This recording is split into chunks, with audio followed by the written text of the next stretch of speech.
Hola chicos, chicas.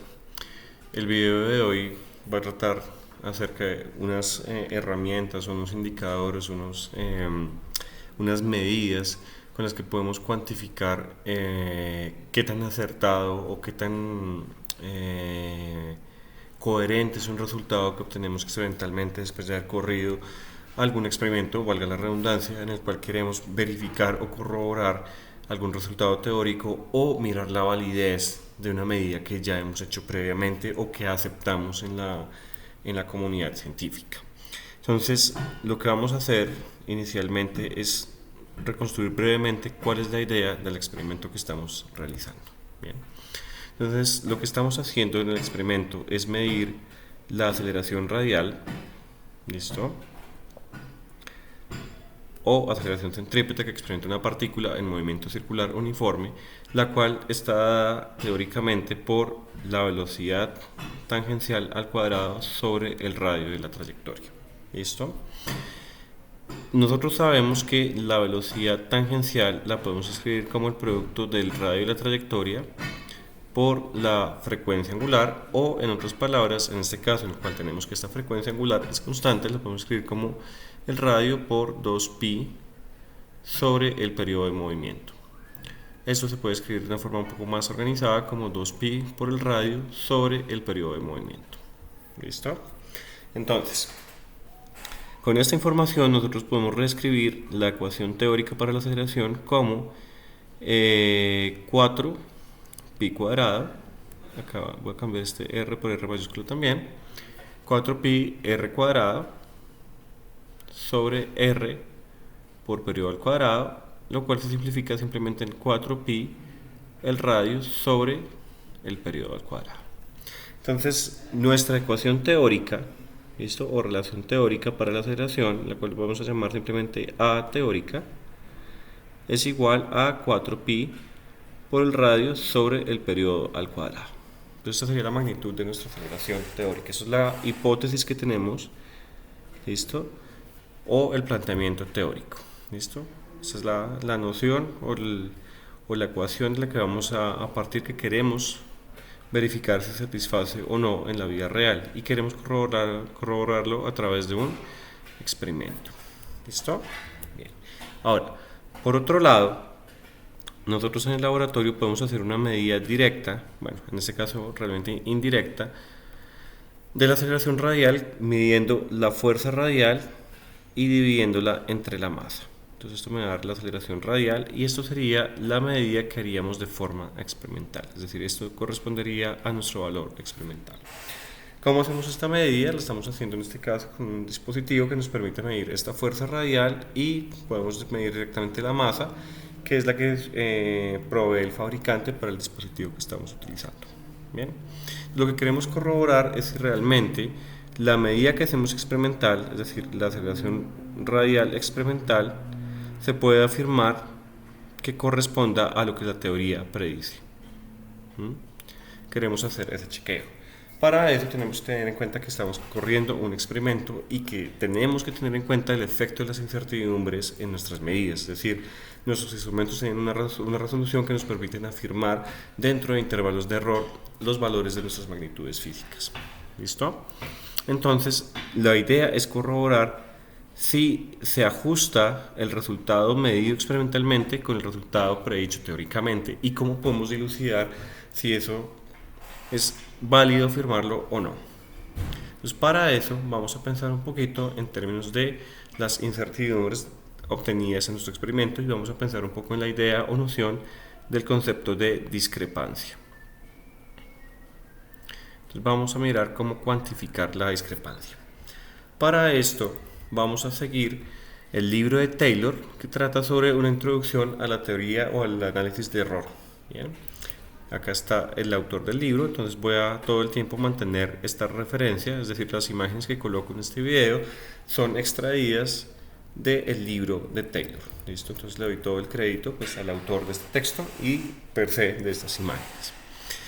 Acá tengo dos imágenes que me están representando unos datos de algunos estudiantes para la medición de una resistencia eléctrica. Bien. Lo que estamos midiendo en este ejemplo acá es completamente irrelevante. Esto aplica para cualquier otro ejemplo. Solamente tenemos un ejemplo particular con la resistencia y es lo que hace el texto de Taylor. Entonces, acá tenemos los resultados de dos estudiantes diferentes que midieron en su experimento los valores de estas resistencias. Entonces, los estudiantes A y B, ¿listo?, realizaron medidas de resistencia con sus aparatos respectivos y este estudiante midió una resistencia de 15 más o menos 1 ohmio y este midió una resistencia de 25 más o menos 2 ohmios. Asimismo tenemos estos dos valores, 16 más o menos 8 y 26 más o menos 9 ohmios para los estudiantes C y D. Bien, y queremos establecer comparaciones entre los resultados del estudiante A y B y los resultados de los estudiantes C y D. Es decir, queremos mirar si estas medidas puede afirmarse que son consistentes una con la otra, es decir, ambos midieron realmente la misma resistencia, son coherentes estos resultados. Entonces vamos a empezar a discutir esa idea. Lo primero que vamos a hacer es tomar estos valores y comparar un poco. Entonces lo que estamos observando acá es que la discrepancia entre los resultados del estudiante A y B sería la diferencia entre los valores reportados por ellos. Es decir, en este caso tengo 25 ohmios menos 15 ohmios que reporta el estudiante. Esto me da una discrepancia de 10 ohmios. ¿Listo? Bien. Esa es la discrepancia entre el estudiante A y el estudiante B.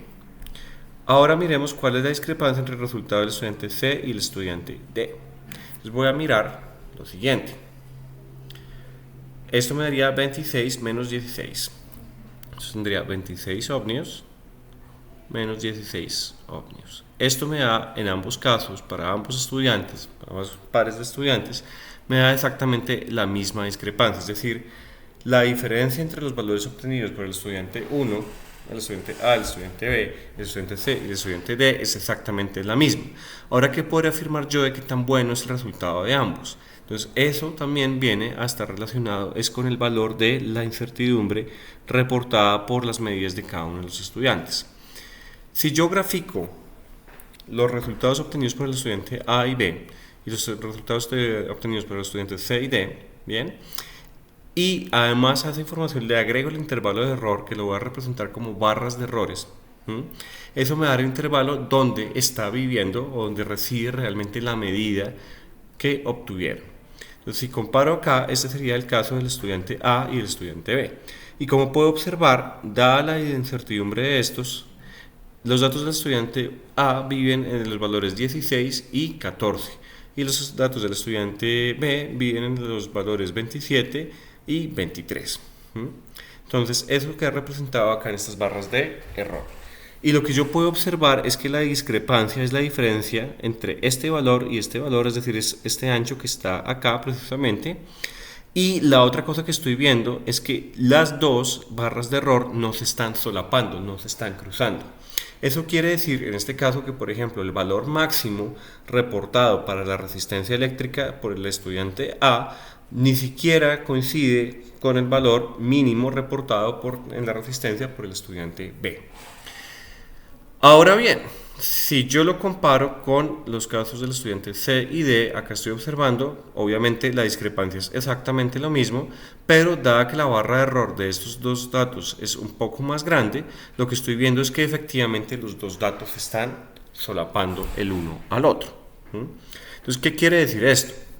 Cuando los dos datos están solapando, debido a las barras de error, por ejemplo en este caso que tengo el caso de 16 ohmios, si a esto le sumo 8 ohmios, bien, que sería el valor máximo, ese valor máximo cae dentro del intervalo del estudiante D, que sería 26 menos 9, el mínimo, disculpen. ¿Listo? Entonces, por ejemplo, si miro cuál es el mínimo reportado por el estudiante D, tendría 26 menos 9, que eso me da 17, ¿cierto? Entonces tendría que el mínimo, la resistencia mínima reportada por el estudiante D son 17 ohmios. Mientras que la resistencia máxima reportada por el estudiante C sería 16 más 8, que son 24. ¿Listo? Entonces este R máximo sería 24 ohmios y evidentemente este resultado y este resultado se solapan los dos. Es decir, mis valores reportados, mis valores de intervalo de confianza, pero mi resultado están solapados el uno del otro. Es decir, el valor reportado por el estudiante C convive o evita la intersección con el intervalo de confianza del estudiante D. O sea, básicamente yo puedo afirmar que está dentro de la barra de error o dentro del solape y las barras de error. Eso me hace permitir afirmar que estos dos resultados, es decir, que estos dos resultados sí son completamente comparables. Es decir, yo puedo decir, ok, que ellos midieron exactamente la misma resistencia, dado el intervalo de confianza de esta barra de error que tenemos. Mientras que en este caso no hay solape y yo no puedo hacer dicha afirmación. Ahora, ¿cómo establezco yo esa comparación de manera clara en este experimento sencillo que tenemos? Entonces, lo que yo debo pensar acá es geométricamente. Entonces, vamos a imaginar una representación de mis barras de error. Entonces, voy a imaginar acá que tengo 0, ¿listo? Y acá tengo un valor y acá tengo el otro valor. Entonces, eso sería, por ejemplo, mi aceleración 1 y mi aceleración 2, de la teórica y la experimental. Y si yo pinto estos dos intervalos de acá, estos dos intervalos son completamente disyuntos. No hay intersección entre ellos, entonces las barras de error no se están solapando. Pero, ¿cuál sería la condición para que sí se diera al menos que hay solape? Pues la condición mínima es que estos dos intervalos, bien, tuvieran al menos en común un punto. Bien, si yo pinto estos dos intervalos acá, siguen siendo disyuntos, bien, pero están justamente en el valor límite, están justamente en el caso límite. Acá en el dibujo no se ve muy bien porque esta teoría está realmente centrada, entonces si quieren voy a hacer una pequeña corrección para que se vean centrados los intervalos, porque pues es una incertidumbre. Entonces vamos a corregir acá un poquito este diagrama. Listo. Y voy a tratar de hacer que mi intervalo se vea simétrico. Listo. Entonces, ¿qué observo yo? Si estos dos intervalos no coinciden, el caso crítico, ¿sí?, sería exactamente tener que la aceleración 1 más el delta de la aceleración 1, es decir, más su incertidumbre, que es el valor máximo, fuera estrictamente menor que ¿quién? Que la aceleración 2 menos el delta de la aceleración 2. Es decir, apenas se solaparía, o estaría por debajo, no se alcanzaría a solapar, disculpen, estaría exactamente por debajo el valor máximo del valor mínimo de este. Bien, entonces en ese caso tendría precisamente que la discrepancia es tal que yo no puedo afirmar que los dos valores sean comparables o consistentes. ¿Cómo puedo reescribir yo esta condición? Yo puedo reescribir esta condición simplemente como delta A1 más delta A2 menor que A2 menos A1. ¿Listo? Y esto es supremamente interesante porque precisamente A2 y A1 es la discrepancia entre la aceleración 2 y la aceleración 1, es decir, la discrepancia entre nuestros valores. Entonces lo que tengo acá, en este caso, es que la discrepancia es mayor a delta A1 más delta A2 si yo no tengo que los valores sean comparables. Es decir, esta condición lo que me está diciendo es que los valores no son comparables. No son comparables. ¿Listo? Entonces esa es la condición que se debe dar para que precisamente yo pueda decir, ok, no son comparables o sí lo son. Si esta desigualdad se invierte, entonces puedo tener que esos datos son o no son comparables. Miremoslo para el ejemplo que teníamos anteriormente. Entonces lo que voy a hacer acá es copiar mis datos de nuevo. Entonces vamos a coger estos datos de acá, los voy a copiar y vamos a calcular esta o mirar esta desigualdad para el caso que estamos estudiando. Entonces voy a colocar esto acá. Miremos qué sucede. Si yo comparo las incertidumbres, en este caso tendría la incertidumbre 1 que es 1, disculpen, me falló acá la tableta, 1 más 2, ¿listo? Y que da esto daría 3. ¿Y cuánto es mi discrepancia? Mi discrepancia entre estos es 10, ¿listo? Entonces tengo que, obviamente, 10 es mayor que 3, 10 ohmios es mayor que 3, lo que estoy obteniendo entonces es que se está cumpliendo esta desigualdad de acá, de manera que los datos no son comparables, es decir, yo no puedo afirmar que estemos midiendo la misma o estamos obteniendo la misma medida para la misma magnitud física. Ahora, comparemos los otros dos. Entonces vamos a compararlos. Bien. Vamos a compararlos. Vamos a abrir otra paginita. Voy a pegar acá los datos. Bien. Entonces de nuevo recuerden que la desigualdad que yo expresé es que tenemos que delta A1 más delta A2 debe ser menor que la discrepancia. ¿Listo? Y calculemos acá, tendríamos 8 más 9, que eso me da ¿cuánto? Se me da 17. Bien. Y evidentemente acá, pues la suma de las incertidumbres delta A1 más delta A2 me da 17 y 17 es mayor que 10. ¿Listo? Entonces, ¿qué quiere decir eso? Que no se está cumpliendo esta relación, per se los dos datos son comparables. Bien. Entonces ya tengo claramente una relación establecida. Entonces, si yo quiero que los datos sean comparables, ¿qué debo tener? Debo tener que la suma de las incertidumbres delta A1 más delta A2 sea mayor que la discrepancia. Y si quiero que no sean comparables, o quiero determinar si son o no comparables, pues lo que debo tener es que se debe cumplir lo siguiente. ¿Listo? Ok. Si coloco acá el igual, pues estoy incluyendo el caso que esto suceda, en donde también puedo afirmar que son comparables los datos. ¿Listo? Perfecto. Bien. Entonces ya tengo un criterio para comparar mis datos experimentales, mis resultados. Entonces en este orden de ideas voy a pensar exactamente qué está pasando con los datos de mi experimento. Entonces para eso vamos a ir a esta tablita de datos que hice con los datos del experimento que se tomó. Bien. Entonces lo primero que tengo acá son 3 tomas, hice de 3 tomas, pues como para hacer más brevemente esto, pero realmente se había hecho una toma de mayor datos como para poder sacar conclusiones estadísticas si habían desviaciones. Y es importante mencionar que todos esos datos se hicieron con el tornillo dañado. Tornillo dañado. Es decir, estoy utilizando un aparato donde había un tornillo en una pieza rotatoria que estaba rodado de tal forma que pues me estaba generando fricción ahí. Entonces esos datos van a tener una discrepancia importante. Ahora bien, acá tengo los resultados de fuerza promedio obtenida. Entonces son datos de fuerza, de Newton, de fuerza promedio. Acá tengo la desviación estándar de la fuerza que va a jugar mi rol de incertidumbre. Esto lo arroja el aparato de medición, que ahorita no viene al caso explicar cómo es el aparato. Y acá tengo la masita que se colgó, que es una masa de 10 gramos, es decir, 0,01 kilogramos. Por otro lado, acá tengo la aceleración experimental que se está calculando como la fuerza dividida la masa. ¿Listo? Entonces este es mi resultado. Exacto, esto está escrito obviamente en metros por segundo cuadrado, entonces tengo 202 metros por segundo cuadrado, 220 metros por segundo cuadrado, 244 metros por segundo cuadrado. Asimismo, tengo el periodo de movimiento medido, ¿listo? Se medido con un aparato conocido como Smart Timer. Estos son los datos obtenidos para el tiempo.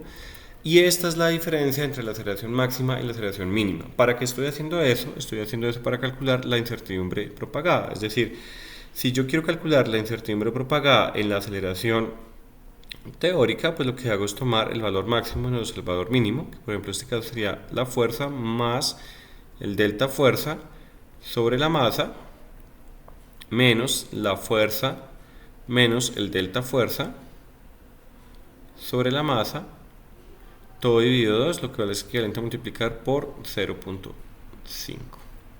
Entonces ese es básicamente el cálculo que estoy haciendo acá. Acá se puede observar precisamente esa relación que les estoy estableciendo. Se divide esto entre 2 y me daría justamente la incertidumbre para esos datos. Entonces, por ejemplo, la aceleración del primer caso se debe reportar como 202. Nuestro dato sería aceleración teórica 1. Sería 202 más o menos 9 metros sobre segundo al cuadrado, que sería este resultado de acá. Y así mismo para los demás. Ese es el radio de la pieza giratoria, son 66 milímetros, acá está pues obviamente reportado en metros. Y tengo la aceleración teórica, que ¿cómo se calculó? La aceleración teórica se calcula precisamente con la ecuación que se mencionó previamente, que está por acá. ¿Listo? Esa sería precisamente la ecuación para la aceleración teórica. Entonces uno lo que hace es utilizar su medida del radio, su medida del periodo, para determinar ese valor. Entonces acá está el calculito, tengo la aceleración teórica para los 3 casos, y acá ya uno puede notar que hay una diferencia muy grande entre el valor calculado con el aparato de medición directa y mi valor experimental. Esto es básicamente la diferencia entre un dato y el otro, o sea, para calcular máximo menos mínimo. No, eso es una diferencia porcentual, disculpe, esto es simplemente el valor teórico menos el valor experimental sobre el valor teórico. Y acá se calcula el porcentaje de error. y lo que estoy notando es que este porcentaje de error es mucho superior, muy superior al 10%, es decir, tengo 32%, 35% y 52%. Ahora, acá están los valores de la aceleración teórica máxima, la aceleración teórica mínima, que simplemente pues es en esta ecuación de acá. Eso es muy sencillo. Uno dice, bueno, mi aceleración teórica máxima, ¿quién será? Mi aceleración teórica máxima es simplemente 4 pi cuadrado por el radio más el delta radio sobre periodo menos delta de periodo al cuadrado. Y asimismo la aceleración teórica mínima sería 4 pi cuadrado por r menos delta r sobre t más delta t al cuadrado. Entonces eso es lo que estoy calculando acá. ¿Listo? Perfecto. El delta de aceleración teórica pues es esto, bien, dividido 2 y obviamente eso se reporta a una cifra. Si ustedes se dan cuenta acá, yo cojo estas tres columnas y aumento el número de decimales, pues me voy a dar cuenta que estos datos no dan exactamente lo mismo, ¿vale? Eso naturalmente porque depende de cada uno de los valores que estoy evaluando, es una incertidumbre propagada, pero como toda incertidumbre se deja a una cifra significativa, entonces estos datos nos dan aproximadamente 0.5 metros sobre segundo al cuadrado. Entonces ya tengo mi aceleración, mi delta de aceleración teórica, y acá que estoy calculando, simplemente estoy redondeando entonces mi dato al número de cifras significativas que yo puedo tomar. Entonces sería 153.2 metros sobre segundo cuadrado. Y esos datos que están acá simplemente son los mismos datos, ya los copié, y acá tengo la discrepancia. Entonces la discrepancia es el valor que obtengo con un método de medida, con un aparato de medida, menos el otro valor. Y acá me estoy dando cuenta que la discrepancia son 48.8 metros sobre segundo cuadrado, 56.7 y 84.0. Y acá tengo la suma de las incertidumbres. Entonces ustedes se dan cuenta acá que esta suma de incertidumbres me da mayor que 48.8, 20.5. En este caso me está dando menor que 56.7. Y acá tengo 7. Disculpen, acá me equivoqué, lo leí como si fuera 95 y es 9.5. 9.5 es menor que 48.8. Listo, 56.7 es mayor que 20.5 y 84.0 es mayor que 7.5. Entonces lo que tengo es que la discrepancia es mayor que ¿quién? La discrepancia es mayor que la suma de incertidumbres. Entonces estoy viendo que estoy en el caso en el cual los dos valores no son comparables, ¿vale? No son comparables este de acá. Perfecto, bien. Entonces teniendo esa cuestión ya sé que mi resultado, que mi experimento no fue muy bueno. O sea, los datos no son comparables, mis instrumentos no me arrojaron buenos resultados. ¿Eso de qué proviene? Pues lo que les dije, ya hay una cosa que está clara en ese dispositivo, y es que hay una pieza que está generando fricción en el sistema, y es este tornillo dañado. Ahora hay que entender cómo podría yo por lo menos hacer un estimado de cuál es el efecto que tiene la fricción y si es el único efecto que está afectando ahí o no. Y esos criterios los vamos a discutir posteriormente, y la idea también es que ustedes traten de plantear o proponer cómo harían para discernir o estimar cuál es el efecto de la fricción acá. ¿Podría yo darme cuenta cuál es la diferencia producida en el experimento por la fricción? Es una pregunta que les dejo. Ahora bien, lo que hago a continuación acá es pasar mis datos a una tablita más bonita en Excel. ¿Listo? Entonces ya reporté todos mis datos. Si ustedes se dan cuenta acá, tengo datos que tienen incertidumbre de 0.5 metros por segundo cuadrado, entonces los reporto todos con un decimal, y tengo mis tres datos acá. En el encabezado de la tabla coloco la variable que estoy representando acá, que estoy indicando en esta tableta, más o menos su incertidumbre y sus unidades. Y hago lo mismo exactamente para la aceleración experimental, pero acá me doy cuenta que cada dato tiene una incertidumbre diferente, entonces coloco en cada valor de cada celdita la respectiva incertidumbre de esto. Asimismo, hago lo mismo para calcular la discrepancia, que sería simplemente la diferencia entre el valor medido teórico y el valor medido experimental, que en este caso me da 48.8 metros por segundo cuadrado. Hago los mismos cálculos para las tres cantidades, y acá estoy colocando la suma de incertidumbres. Entonces ya puedo darme cuenta precisamente que estas cantidades están difiriendo la una de la otra. Ahora, otra cosita técnica acá que es importante saber: ¿cómo hacen ustedes para insertar esto en una tablita que les quede muy bien presentado. Pues por ejemplo, yo estoy utilizando LibreOffice, que es un programa bastante chévere. Si yo quiero insertar una ecuación, me voy acá, le voy a insertar objeto, le digo fórmula, y él me abre este pequeño cuadrito de diálogo que ustedes están viendo acá en la parte inferior. Y acá pues lo que uno hace es acostumbrarse a la sintaxis del programita. Entonces, por ejemplo, yo quiero escribir una ecuación, digamos algunas de las que están acá, repliquemos alguna. Entonces voy a escribir la letra delta minúscula. Entonces, por ejemplo, quiero escribir la letra delta minúscula, entonces escribo numeral, porcentaje delta, listo, y me sale la letra delta. Aceleración, disculpen, delta de aceleración, y coloco un subíndice. ¿Listo? Acá ustedes pueden ver en esta parte inferior que sale el texto delta A, y coloco por ejemplo teórica. Bien, y él me va escribiendo acá arriba lo que yo le estoy diciendo, delta A teórica. Supongamos que ustedes quieren colocar, no sé, este delta mayúsculo. Ustedes dicen por ejemplo más, estoy solamente jugando acá. Entonces hacemos lo mismo, coloco porcentaje y coloco delta, disculpen, acá estoy escribiendo en nuevo escribir, listo, más porcentaje delta, y debo escribir todas mayúsculas, delta y A. Entonces me sale una ecuación y me queda súper bonita. Bien, digamos que ustedes quieren por ejemplo en esto escribir una fracción, entonces dicen, bueno, voy a escribir algo sobre algo, entonces colocamos lo siguiente. Ustedes colocan acá esto y colocan 2, le dan espacio, over 5, por ejemplo. Entonces me coloca esta fraccioncita de acá. Bien, y así uno puede ir escribiendo ecuacioncitas sencillas para sus tablas, ¿vale? Ustedes después que acabaron de escribir la ecuacioncita, pues ya van acá y él me dejó la ecuacioncita insertada. Esto queda súper bonito, supremamente bien presentado y listo para exportarlo al informe. Digamos que ustedes ya quieren ahora copiar sus tablas, entonces simplemente sombrean todo, le dan control C. Por ejemplo, yo trabajo en LibreOffice, entonces abro LibreOffice Writer, me meto acá, digamos que quiero escalar esto un poquito acá. Entonces, no quiero que sea tan grande la pantallita, voy a pegar mi tabla, le doy control B y acá tengo mi tabla. Listo, tengo mi tablita de datos copiada en un documento supremamente bien presentada, se ve perfectamente mi tablita de datos, etcétera. Si usted quiere, por ejemplo, en este programa colocarle un datico, el más menos, pues usted se va acá, presiona sobre el datico, bien, da espacio, le da acá el símbolo de ecuación, acá hay un símbolo omega, presiona acá, busca el símbolo más menos, lo señala, le da insertar y ahí ya le sale el símbolo de más menos, ¿vale?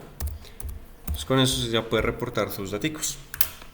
Perfecto, acá le da por ejemplo colocarlo alineado en ese sentido y él se lo debe alinear. Por alguna razón, listo, perfecto.